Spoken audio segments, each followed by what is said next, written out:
When people with an interest in mafia history hear the name Charles Luciano, they often conjure an image of a unique criminal figure.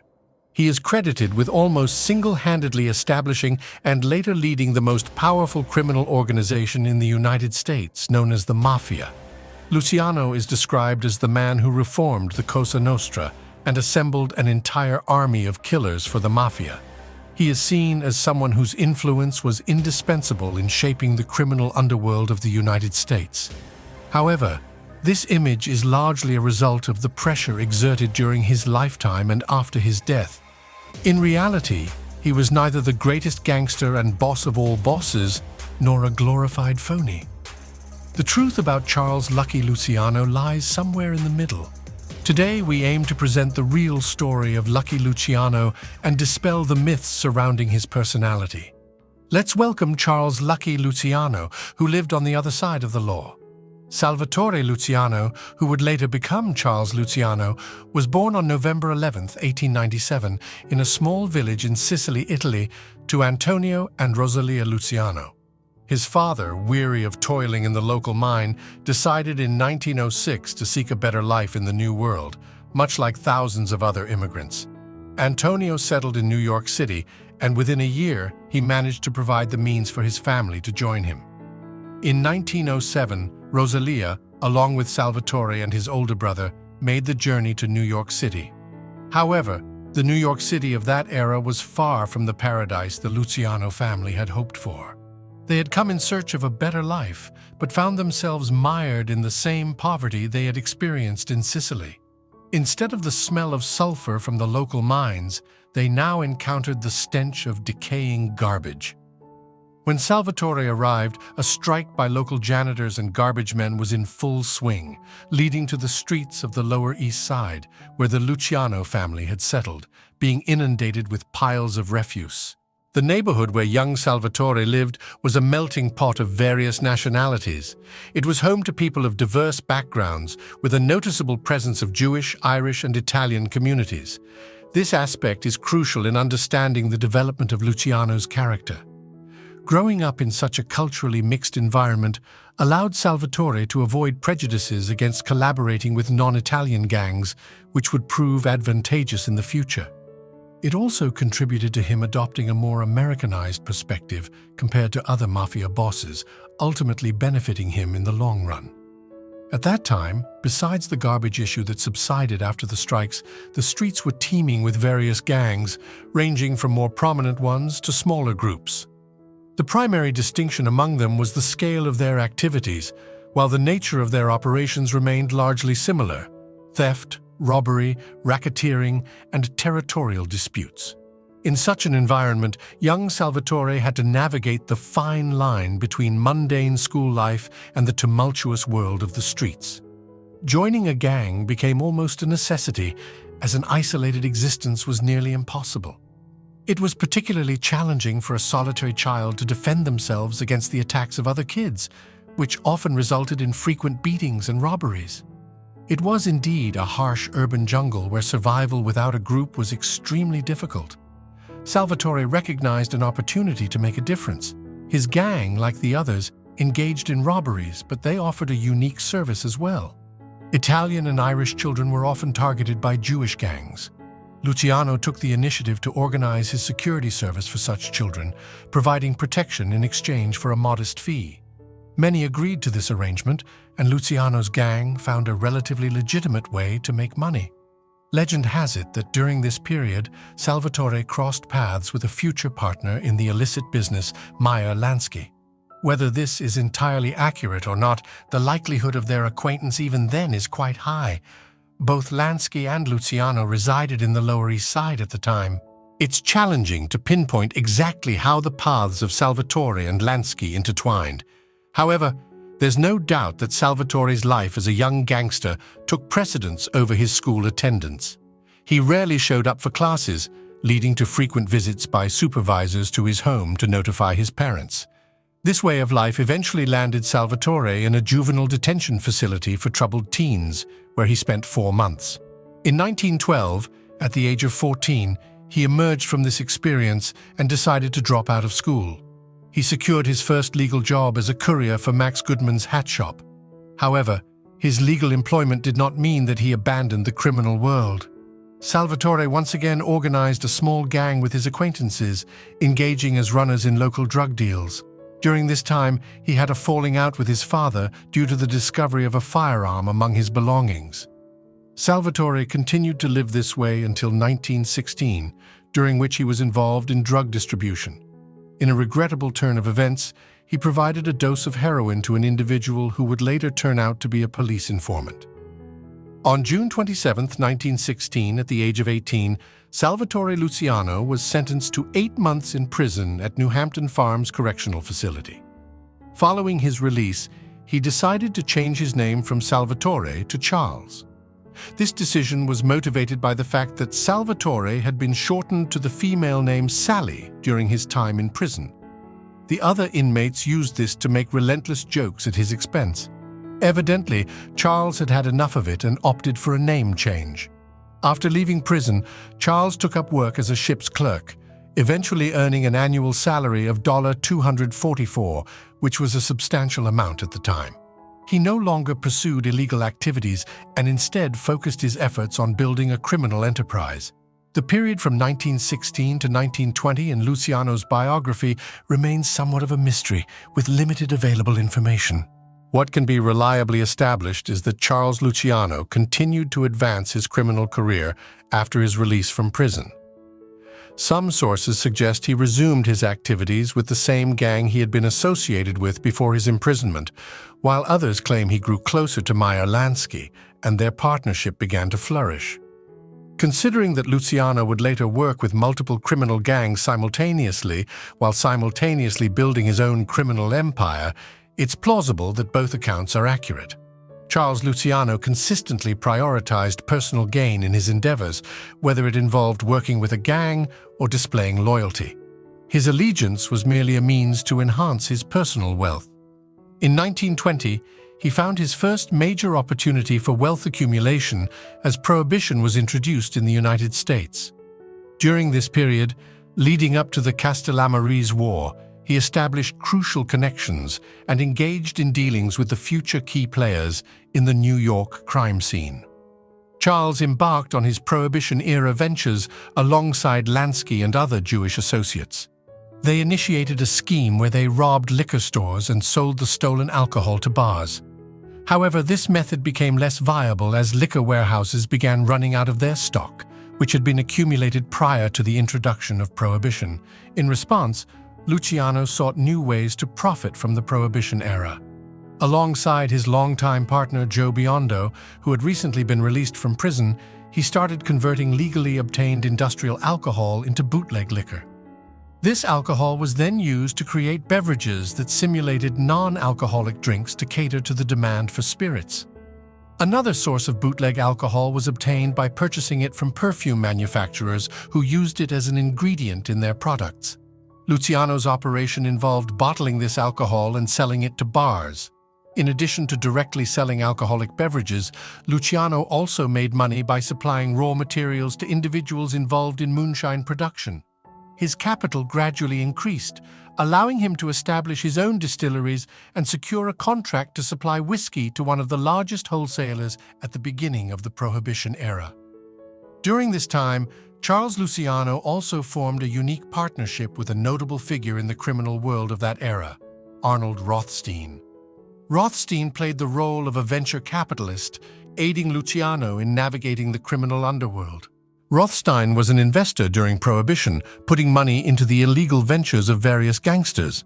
This investment had a significant impact on the development of the well-known Jewish crime network. Luciano's association with Rothstein opened doors to him, including an entry into Jack Diamond's gang, which oversaw Rothstein's bootlegging operations. This gang was involved in a wide range of activities, from stealing property of other bootleggers to confronting rival gangsters like Dutch Schultz. While Luciano was deeply engaged with the Jewish underworld, he also nurtured connections with his fellow Italians. He built ties with the Gambino family, facilitated through his former associate Joe Biondo. Additionally, he collaborated with Frank Costello's cousin, Willie Moretti, to establish distilleries. One of the most valuable relationships Luciano cultivated during this period was with Joe Masseria, often known as Joe the Boss. Masseria's gang held sway over the entire Lower East Side, the very area where Luciano and Lansky were conducting their bootlegging enterprises. Eventually, Charles caught Masseria's attention, earning him a role as an enforcer in Masseria's organization in 1920. Luciano formally joined Masseria's family 2 years later. In 1922, Masseria fell victim to an assassination carried out by Umberto Valentini during a mafia war. However, Masseria emerged unscathed and swiftly retaliated 3 days later, arranging a meeting with Valentini under the pretense of reconciliation. Unbeknownst to Valentini, Masseria brought 3 shooters with him, one of whom was Luciano. Charles played a pivotal role in the shootout, successfully eliminating Valentini. This event paved the way for his ascent within the Masseria family. The Mafia War persisted for another year, resulting in the demise of several high-ranking members of Masseria's organization. Coupled with the fact that Luciano was proving to be a lucrative asset, the family entrusted him with the position of capo or captain within the organization in 1923. This promotion also granted him control over Masseria's gambling operations. Around the same period, Frank Costello, who would later become a close associate of Luciano, also joined the ranks of Joe Masseria's family. It's unclear whether they had known each other before Prohibition and whether they were initially in the same mafia family, but during the Prohibition era, they developed business ties, particularly in the realm of bootlegging. During Prohibition, Luciano and his associates shared a whiskey delivery route to New York with the Irish gangster William Dwyer. Additionally, Luciano conducted business with several other gangsters who would later hold high positions within the criminal hierarchy. One of the most significant figures in Luciano's history was Vito Genovese. Despite his involvement in the Masseria family, Luciano didn't limit his activities within the family and continued to develop relationships on the side. His partnership with Lansky was so strong that they even rented a hotel room together, which served as their operational headquarters. Luciano also conducted business with Jack Diamond's crew, who were in a Cold War with his immediate rival Rothstein, one of the major heroin wholesalers in New York at the time. Luciano was still involved in the drug trade when he encountered legal trouble in 1923 for selling narcotics. Facing a second drug charge, Luciano was threatened with a 10-year sentence. To secure a favorable outcome, he decided to cooperate with law enforcement. In exchange for a complete dismissal of the charges, he provided information about the location of his own hidden assets. This decision was divisive within the criminal world, as he didn't inform on others, but instead testified against himself. This choice tarnished his reputation and cast a shadow over his standing in the criminal underworld. Despite escaping imprisonment in 1923, Luciano's life continued quietly. The only high-profile event during this period in the underworld was the death of Arnold Rothstein, which didn't have a direct impact on Luciano. Otherwise, it was business as usual, dealing in illegal alcohol and facing a few minor arrests, the routine of a gangster during those years. However, this calm period was merely the prelude to the storm that would ultimately lead Charles Luciano to his main destiny. The period of the Castellammarese War marked a revolutionary moment for both Luciano and the Italian Mafia in the United States, creating a division between the era before and after this conflict. It was the conclusion of this struggle that saw the emergence of the figures we now recognize, as well as Luciano's ascent within the Mafia. Before delving into the Castellammarese War, it's worth addressing a well-known episode in Luciano's life that often comes up when discussing his biography, the legendary beating that supposedly earned him his nickname. For those unfamiliar with the story, here's a brief recap. On the evening of October 16, 1929, Luciano was invited to a meeting with Salvatore Maranzano, the leader of a faction opposed to Luciano's boss, Joe Masseria. During this encounter, Maranzano proposed that Luciano assassinate Joe the boss. Luciano declined, leading to a severe beating at the hands of Maranzano's men. When the desired response was not obtained, they reportedly tossed Luciano into a ditch. Sometime later, Luciano regained consciousness and managed to reach Helan Boulevard on Staten Island by 1 o'clock in the morning. Patrolmen picked him up and rushed him to the hospital. Meyer Lansky, his close associate, came to visit him and bestowed upon him the famous nickname Lucky.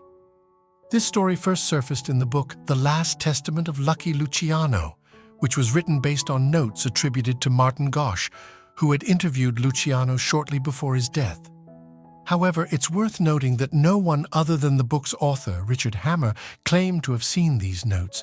They were reportedly destroyed by Gosch's widow, and he passed away shortly after the alleged interview. Additionally, a substantial portion of the book was refuted by individuals directly involved in the events. Luciano himself contradicted the story, revealing the real version to Selwyn Raab, a journalist closely associated with him in the 19. There was no crime committed, and Maranzano had no connection to the beating in Luciano's account. On that fateful day, Luciano had actually been taken into custody by the police. They were investigating a murder case related to the Hotsy Totsy Club, with the prime suspect being Luciano's friend, Jack Diamond. Something went awry during the interrogation, and the police resorted to excessive force, believing Luciano was dead. Consequently, they dumped him on Staten Island and left the scene, assuming the worst.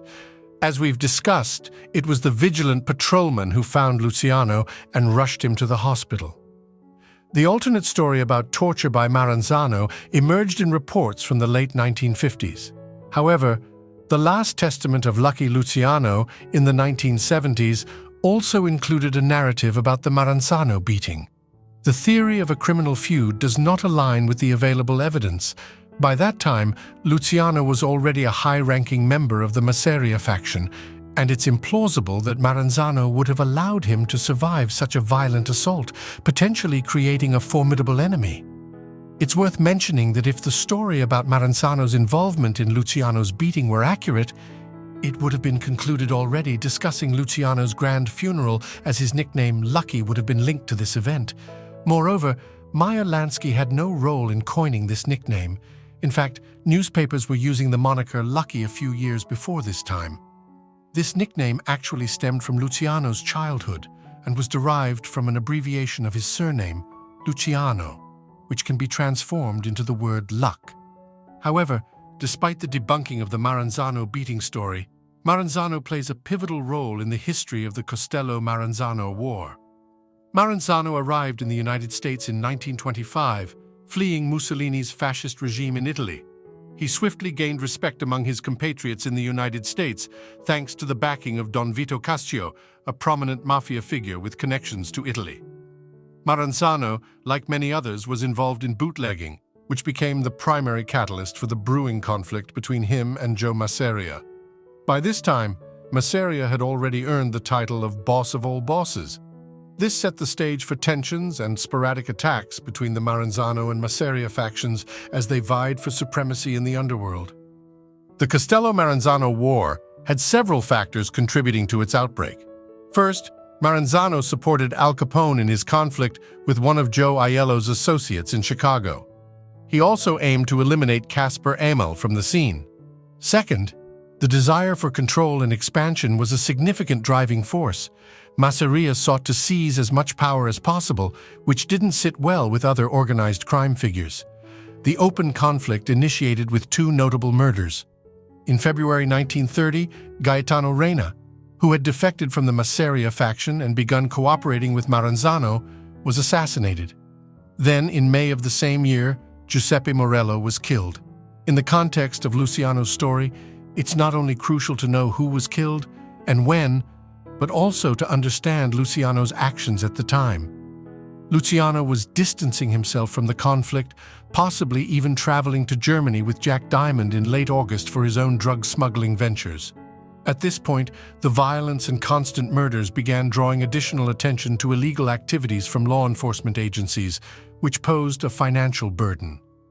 Gradually, many participants in the conflict began arriving at a similar realization, that Masseria's organization was clearly on the losing side. Doubts began to emerge about Masseria's leadership, further destabilizing the situation. In addition to the mounting violence, Maranzano simultaneously made a declaration that he only sought the death of Masseria and wouldn't pursue other participants in the conflict. By the spring of 1931, Maranzano's offer was accepted. Luciano and his associates confirmed their readiness to organize Masseria's assassination. On April 15th of that year, Joe, the boss Masseria, was assassinated in a Coney Island restaurant, and Luciano openly took responsibility for this act. As Nick Gene Kelly mentioned in his biography, Luciano conveyed the message to Maranzano that the murder of Joe the boss was executed for his own benefit and at Maranzano's desire. Kelly added that pursuing anyone from the former Masseria faction would inevitably lead to a resurgence of violence. Maranzano accepted the terms of his victory shortly after Joe the boss's demise, effectively ending the war. He called for a general meeting of Sicilian gangsters in the Bronx to celebrate his triumph and lay the foundation for the familiar structure of the New York Mafia. During this meeting, it was established that all Sicilian gangs would be unified into the 5 families, led by a boss. Luciano assumed leadership of the former Masseria family, with his underboss being Vito Genovese. Joseph Bonanno became the head of the Bonanno family. Joe Profaci took charge of the future Colombo family, Tom Galliano was entrusted with the future Lucchese family, and the new Gambino family was led by Vincent Mangano. Overseeing all 5 families was Maranzano, who held the title of Boss of All Bosses. However, Maranzano's reign in this high-status role was short-lived. He aspired to attain unchecked power, much like Masseria, which did not sit well with his former adversaries from the Castellammarese War, and gradually alienated even his supporters. Later recollections noted that Maranzano's style of organization did not resonate with the younger generation of Sicilians raised in America. Maranzano aimed to establish a dictatorial regime by eliminating those who posed a potential threat to his power, which included figures like Al Capone, Lucky Luciano, Frank Costello, Joe Adonis, Willie Moretti, and several prominent Jewish gangsters, among others. The first target for elimination was Luciano, followed by Irish gangster Vincent Mad Dog Coll. However, Maranzano did not have the opportunity to carry out these orders. Luciano got wind of both the hit list and Maranzano's impending assassination. First, he verified the existence of the hit list, ensuring those at the top of it and those who could potentially oppose Maranzano were aware of the threat. Then, with the support of various gangsters, he began to prepare for the assassination of the boss of all bosses. In September 1931, Maranzano ran into issues with the Internal Revenue Service, and Luciano got wind of this situation. Concerned that the boss of all bosses might employ desperate measures to escape scrutiny or cover his tracks, Luciano decided to capitalize on the opportunity. He sent assassins to Maranzano's office who posed as agents from the Internal Revenue Service. The assassins gained access to the office without much difficulty, executed Maranzano, and made their escape before the authorities arrived. The murder was executed with remarkable ease, effectively ending the era of the boss of all bosses in the Italian Mafia in America. On the same day and the following night of Maranzano's murder, a widespread legend emerged, suggesting that several dozen more henchmen of the boss of all bosses were assassinated across the United States. This event was famously dubbed the Night of the Sicilian. However, it's challenging to find reliable sources that can name even a fraction of the supposed Maranzano supporters who were killed during this supposed night of violence. This myth appears to have been artificially created, and even the extensive records of the time refute the occurrence of such events. Furthermore, the Night of the Sicilian is denied in the Last Testament of Lucky Luciano, which labels it as pure imagination. It's important to note that many individuals were already dissatisfied with Maranzano, and Luciano openly emphasized that the boss of all bosses' death was a preemptive, defensive act, breaking no promises made during the conclusion of the Castellammarese War. Consequently, it made no sense for both Luciano and Maranzano's supporters to prolong the conflict. They proceeded with their respective endeavors quietly, without revisiting the violence. This marked the end of the Boss of All Bosses title, with the subsequent establishment of a commission overseeing mafia affairs. While the reorganization is often attributed to Charles Lucky Luciano, suggesting that he had nurtured the idea for several years, it's essential to clarify that this notion is incorrect. Contrary to the portrayal in The Last Testament of Lucky Luciano, a commission was indeed created during the Castellammarese War, and Costello briefly proclaimed himself the boss of all bosses. However, this idea was not pursued further. Accounts from that era, as reported by figures like Nick Gentile, confirm that the concept of the commission was not solely Luciano's personal initiative. Charles was just one of many supporters advocating for the abolition of the boss of all bosses title and the creation of the commission. The commission itself functioned as a governing body tasked with resolving disputes and making decisions through a voting process. It included the bosses of the 5 New York families and extended to figures like Al Capone in Chicago and Frank Milano in Cleveland. One controversial fact about the commission is the chairmanship, with some sources suggesting that Luciano was its first chairman, while others contend that Vincent Mangano held this role until his death. Even if Luciano were the initial chairman, his vote held no more weight than that of the other members. The chairman in the commission did not have the authority and prominence associated with the former boss of all bosses, as there were typically at least 3 individuals in this leadership role. It's crucial to emphasize that the commission was not a gathering of Luciano's personal allies or associates. Members could lobby any of the other bosses as needed. Despite this, Luciano was content with the situation, as he could conduct his own business, manage his family, collaborate with necessary individuals, and, most importantly, there was no longer a powerful figure above him who could disrupt his organization with a single word. Luciano had finally achieved the independence he desired, enabling him to pursue his business ventures and ensure peace and order within the Italian Mafia. We could argue that this period finally brought order to the Cosa Nostra. Although conflicts and skirmishes in the New York underworld persisted, and Luciano was directly involved in some of them, the years from 19 were undoubtedly the golden era for Luciano. By then, he had established a successful drug smuggling operation and was in the process of creating an extensive network of brothels. These ventures became his primary sources of income following the end of Prohibition, ultimately helping Luciano amass a multi-million-dollar fortune that allowed him to lead a life of opulence without any financial constraints. Before delving into Luciano's lifestyle during this peak period and how his organization operated, it's essential to discuss the so-called National Crime Syndicate. This crime syndicate, as it is commonly perceived, was a vast criminal entity that had a presence throughout most of the United States. It comprised various criminal gangs, each with its defined territories and operations, all overseen by a special council led by Luciano. However, in reality, the existence of the National Crime Syndicate remains a subject of debate among researchers. Even if it did exist, it likely wasn't a centralized corporation with hierarchical management. Instead, it functioned as a syndicate, an association of independent businesses collaborating for mutual profit. The gatherings of the syndicate primarily revolved around discussions about future investments, such as ventures in gambling, including Las Vegas and Cuba, and, according to unverified reports, contributions to election campaigns of some presidential candidates. However, how the participants raised funds for these joint investments was of little concern to the syndicate. Each boss had the freedom to pursue their business activities independently. Not even Lucky Luciano, who was not the overall boss of the Italian Mafia, suddenly became the leader of the entire criminal underworld in the United States.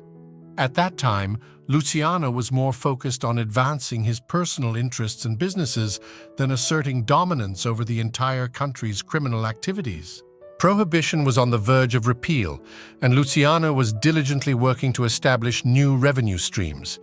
He initiated the construction of his heroin smuggling network, a venture that began before he even joined the Mafia. While his 1930 trip to Germany didn't yield success, Luciano was fortunate to have a longtime comrade from the Lower East Side named Delgra, who aided in completing his heroin smuggling network by the end of 1931. This network provided Luciano with a direct heroin route into New York City. Within a short span, Luciano's drug operations expanded well beyond the Lower East Side and reached the West Coast by 1934, notably Hollywood, which proved to be a lucrative market for drug dealers. However, relatively little is known about Luciano's involvement in the drug trade compared to his bootlegging and racketeering activities. Additionally, Luciano was a prominent figure in the world of brothels. He meticulously crafted a well-oiled machine for managing New York City's brothels, where each cog had its designated place. This system operated efficiently, generating substantial profits for its owner, but at a significant cost to the lives of countless young women. The framework established by Charles Luciano essentially operated as a form of sexual slavery. Following the end of Prohibition, many individuals in the criminal world sought new avenues for wealth accumulation. Some, like Frank Costello, ventured into slot machines, while Luciano, among others, entered the drug trade. Nevertheless, Luciano was unique in recognizing the brothels scattered across New York City as a potential gold mine. Through intimidation and coercion, he rapidly assumed control over the entire brothel industry in the city. This nefarious establishment was referred to as the Combination. At the top of this illicit hierarchy was Luciano himself, and immediately below him was an organized crime group known as the Moss Street Mafia. This group was represented by leaders such as Abby Heller, Dave Attila, Jim Frederick, and Tommy Bino.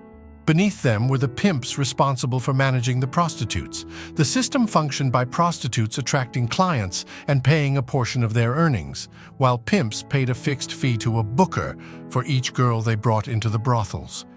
This intricate network allowed Luciano to control and profit from the entire prostitution industry. Simultaneously, both madams and bookers within the brothels contributed a percentage of their earnings, which ultimately found its way into Luciano's coffers.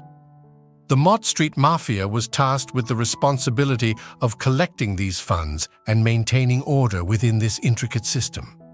They also received a percentage of the profits, serving as intermediaries between the prostitutes, bookers, and Luciano. However, a glaring issue with this system lay in the fate of the prostitutes themselves. These women entered the brothels through various means, rarely of their own volition. They were often enticed from other cities with promises of good jobs in New York. In some cases, particularly attractive bookers would seduce unsuspecting girls. Regardless of how they were initially lured, once within the brothel, they shared a common experience. Initially, these women were subjected to repeated rape to break their spirit. Following this traumatic experience, they were introduced to narcotics, subsequently becoming addicted to these substances. This not only ensured that the girls would return all their earnings to Luciano by purchasing drugs from him, but also prevented them from escaping the brothels, as drug dependence became their sole means of survival. Within this system, the prostitutes had all of their hard-earned money confiscated. Once they lost their physical appeal, they were unceremoniously cast onto the streets to face an uncertain future. This merciless cycle of exploitation was central to Luciano's financial success. This new enterprise contributed substantially to Luciano's already substantial income, which included the proceeds from his involvement in drug trafficking and the wealth he had accumulated during Prohibition. This substantial wealth allowed Charles Luciano to live a life of opulence and comfort without having to deprive himself of any luxuries. Nonetheless, Luciano's lifestyle diverged significantly from that of Al Capone, who was known for extravagant parties and conspicuous public appearances. Luciano preferred to remain in the shadows, believing that excessive attention could harm his illicit enterprises. He maintained no permanent residence, opting for rented rooms and hotels where he could enjoy fleeting relationships without commitments. Luciano shunned interviews and aimed to keep his name as discreet as possible, rarely allowing it to be uttered aloud. However, in due course, an individual entered his life who would thrust the name of Charles Luciano into the spotlight and make it resonate across the entire United States. Until 1931, prominent criminals in New York City led lives of relative ease, as they had effectively purchased the cooperation of authorities who often turned a blind eye to their illicit activities. However, the arrival of the incorruptible prosecutor Thomas Dewey marked a significant shift. Dewey initiated a relentless crusade against organized crime, his first target being the relatively petty operation of illegal lotteries in Harlem. Dewey's initial prosecutions, including those of individuals like Henry Miro for tax evasion, left him realizing that he had merely scratched the surface of the criminal underworld. There were dozens more like Miro operating throughout Harlem. Dewey was also astute enough to comprehend the vast profits such medium-sized gangs could generate, earning them at least $1 million annually. This led him to contemplate the immense financial scope of the entire criminal enterprise. Armed with this realization, Dewey intensified his investigative efforts. By early 1933, he had gathered sufficient evidence against two major gangs. He closely monitored the activities of Waxy Gordon and Dutch Schultz, ultimately securing a tax evasion conviction against Gordon in the same year. However, Schultz remained a formidable target. In addition to his investigative and evidential work, Dewey also sought to influence public opinion. He took to the radio to expose the extent of organized crime's influence in the country, emphasizing its infiltration of various social institutions. Through these broadcasts, Dewey cultivated a symbolic image of a vast octopus with far-reaching tentacles capable of ensnaring anyone in its grasp. These efforts laid the foundation for the myth of Charles Luciano as the preeminent gangland boss. Simultaneously, while Schultz was under the watchful eye of the authorities, he struggled to maintain control over his criminal organization. Schultz's mounting stress and pressure prompted a descent into violence, making him increasingly unpredictable. Eventually, Schultz decided to deal with Dewey in the customary underworld manner, plotting the prosecutor's murder in a bid to eliminate his relentless pursuer. Schultz's scheme to assassinate Dewey became widely known to other criminal bosses, each perceiving a compelling motive to eliminate the prosecutor and further divide territories and spheres of influence among themselves. This situation set the stage for a significant turning point in the unfolding narrative of Charles Luciano and his ascent within the criminal hierarchy. On October 23, 1935, a hired assassin gunned down Dutch Schultz and his associates in a New Jersey cafe, unbeknownst to Charles Luciano, who had effectively issued a death warrant for Schultz. This action marked Luciano's assertion of his authority and solidified his position within the criminal world. However, Thomas Dewey, the relentless prosecutor, found himself in need of a new target after Schultz's death, which had eluded him until then. Little did he know that he would soon expose Luciano to the spotlight, forcing him out of the shadows where he had meticulously concealed himself. In reality, Dewey had begun to investigate Luciano's case months prior to Schultz's murder. His focus, unbeknownst to him, was the trail of Luciano's brothels. In July 1935, concerned citizens had prompted Dewey to address the increasing cases of homosexual and heterosexual prostitution on the streets of New York. Dewey responded to the request, embarking on a thorough investigation. As he delved deeper into the matter, he discovered an organized group orchestrating the entire operation. His journey led him to realize that prostitution, both heterosexual and homosexual, was just a part of the larger criminal enterprise. In February 1936, Dewey organized a raid on brothels, resulting in the arrest and interrogation of 125 prostitutes. Through these interrogations, investigators pieced together the entire structure of Luciano's syndicate. Now, all Dewey had to do was assemble the evidence and bring charges against Luciano. However, a legal complication arose. The trial would not take place as expected because the defendant, Charles Luciano, had learned of the impending trial and fled New York for the town of Hot Springs. Upon discovering Luciano's escape, Dewey issued a request for a writ of habeas corpus to extradite Luciano back to New York for trial. In a twist of fate, the local judge set Luciano's bail at $5,000 instead of the requested $1,000, which was promptly paid by Luciano. This decision allowed Luciano to remain at large. After posting bail in April 1936, Charles intended to flee to Mexico but arrived in Hot Springs instead. There, he managed to persuade a local judge to issue a warrant for Luciano's arrest without bail. Luciano found himself frustrated and was placed back in a local jail.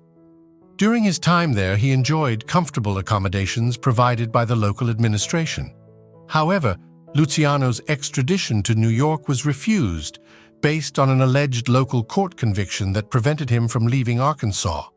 In response, Dewey, through the governor of Arkansas, took direct action to seize the prison where Luciano was held by local rangers. Subsequently, Luciano was transferred to a prison in the state capital where conditions were less favorable. From there, he was ultimately transported to New York. Luciano's attorneys had limited time to appeal his extradition from Arkansas. In a subsequent trial, Luciano was found guilty and sentenced to 35 years in prison, marking the longest sentence of anyone involved in that case. This was also the first time a gangster of such prominence had been successfully sentenced to prison for reasons other than tax evasion. With this trial, Dewey made Luciano the epitome of organized crime, forever associating his name with the cover of the book, even if that cover was not the essence of the book itself. During Luciano's imprisonment, the power of his family initially shifted to Vito Genovese, who sought to exert full control for himself.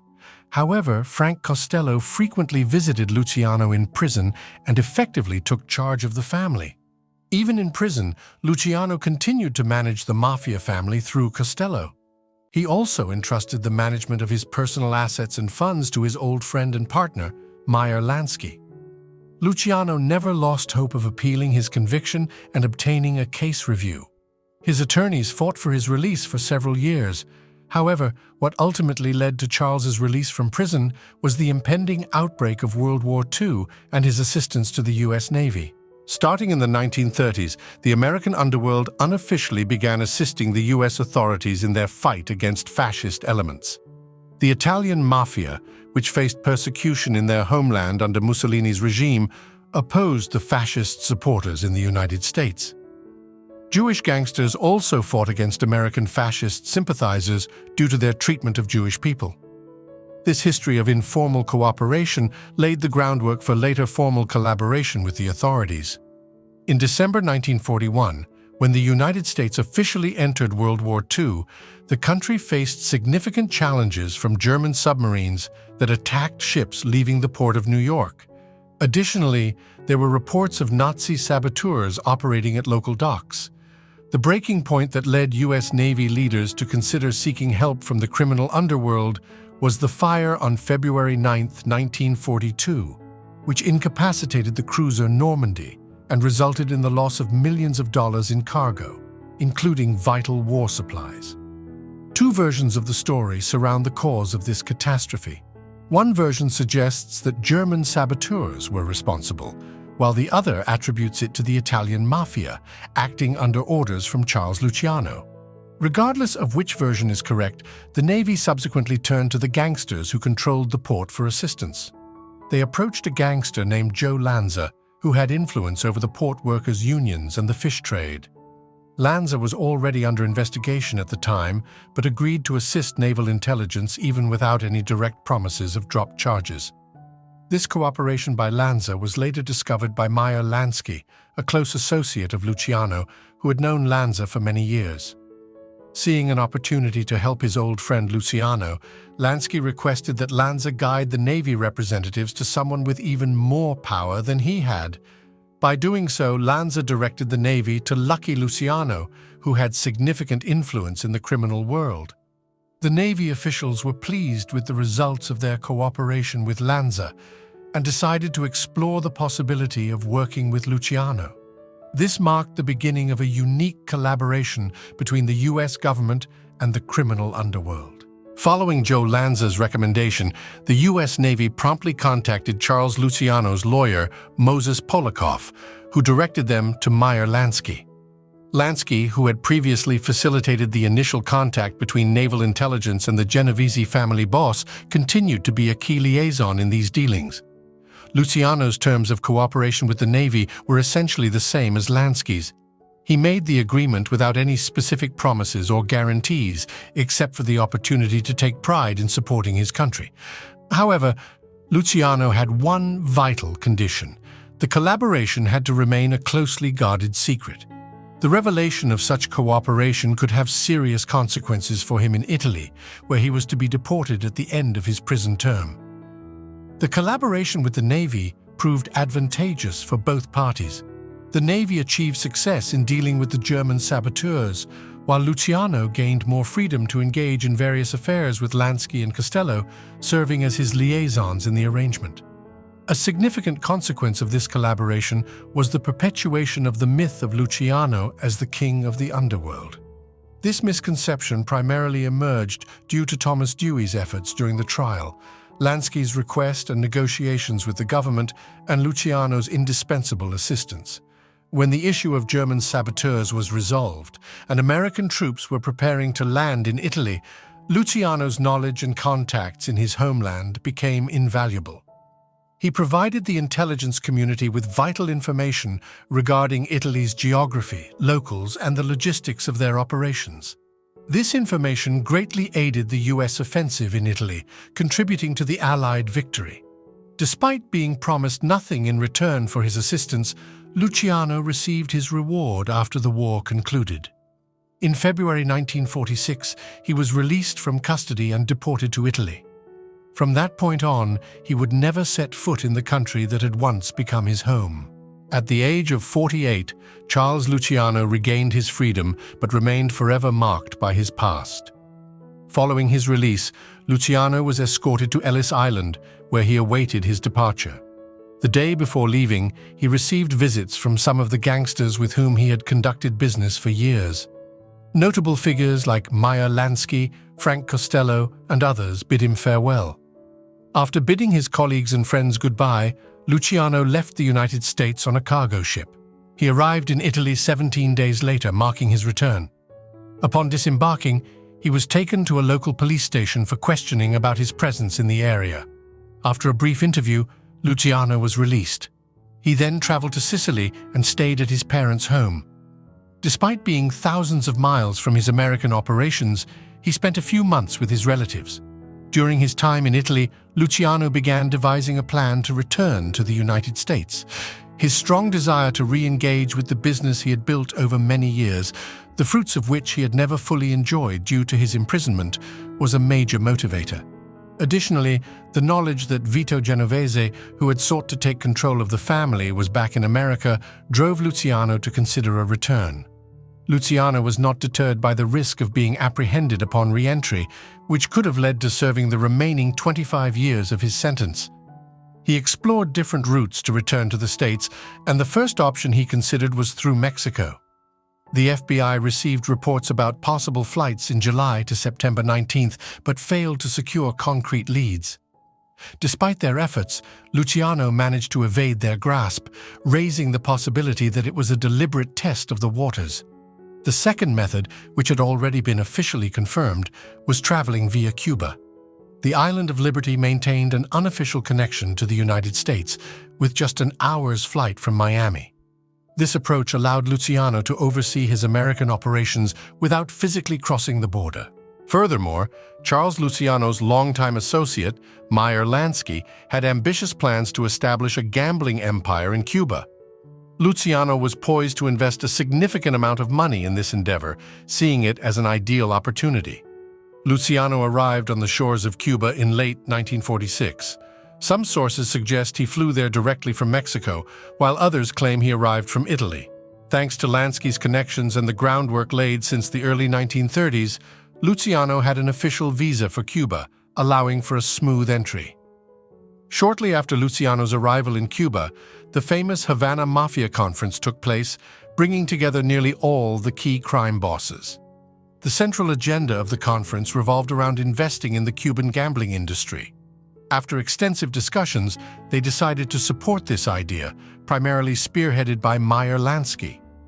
Another crucial topic at the convention was the fate of Benjamin Siegel, who was constructing the Flamingo Casino in Las Vegas. Many gangsters had invested in the establishment and were displeased that Siegel's girlfriend, Virginia Hill, had been diverting some of the allocated construction funds to her Swiss bank accounts. Despite Lansky's defense of Siegel, the convention voted for Siegel's death. As anticipated, this convention drew the attention of American authorities, given their belief that Luciano was leading the criminal underworld in the United States. Consequently, they decided to expel Luciano from the United States. The FBI and the Drug Enforcement Administration were involved in this matter, and after pressuring Italian authorities, Luciano was eventually expelled from the United States on March 20th, 19. Upon his arrival in Italy, Luciano spent 9 days in prison in Genoa, after which he was transferred to Palermo, where he faced another period of arrest.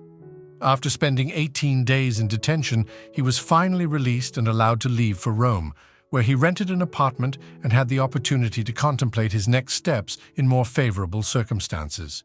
The U.S. authorities had made it abundantly clear that they wouldn't allow Charles Luciano anywhere near the country, making it almost impossible for him to continue running operations in New York. While he did receive some funds from past investments and favors owed to him by the New York Mafia, and Frank Costello could send cash on behalf of his family when he was the boss, it was insufficient compared to the earnings he could generate by being directly involved in business. Luciano needed something in Italy that could provide a significant income. One avenue could have been drug smuggling, although it's widely believed that Charles wasn't a central figure in organizing the delivery of heroin to the United States. The facts tell a different story. Shortly after his expulsion from Cuba, Luciano visited heroin-producing countries. These movements did not escape the attention of the U.S. Bureau of Narcotics, which heightened its surveillance of Luciano and pressured Italian law enforcement agencies. Throughout the 1950s, Luciano found himself under scrutiny from U.S. authorities, and his movements within Italy were restricted. His passport was confiscated to prevent him from leaving Italy, and local mafiosi were wary of conducting legitimate business with him due to his notoriety. Rumors of his wartime cooperation with authorities during World War II only added to their skepticism. Despite these challenges, Luciano was still respected in Italy, mainly because of his friendship with a powerful local boss. If Luciano had indeed played a central role in drug smuggling during those years, given the corruption of the Italian police, it's unlikely he would have faced such widespread law enforcement scrutiny. His true position within the Italian Mafia at the time can be illustrated by examining a local mafia story. Antonio Calderoni, a small Neapolitan hooligan, once dared to slap Luciano in the face, though he later met his demise. This incident serves as an example of how Charles was not the mastermind behind drug smuggling.